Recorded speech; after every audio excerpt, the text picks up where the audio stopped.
Alright, so I'm over here at the Irving gas station, and right before I got here, the power went out.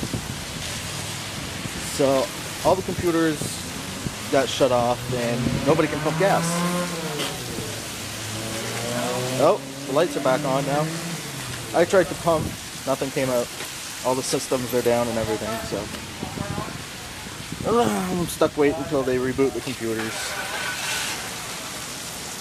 Got no choice but to wait. I ain't got no gas to go home.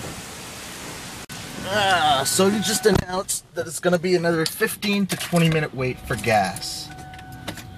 So I'm saying fuck it, and I'm getting the hell out of here, and I'm going to Ultramar.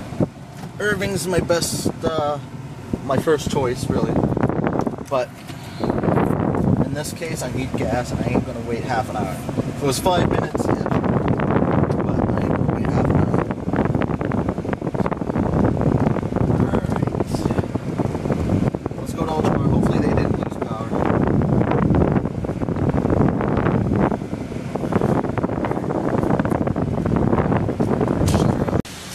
And Ultramar saves the day.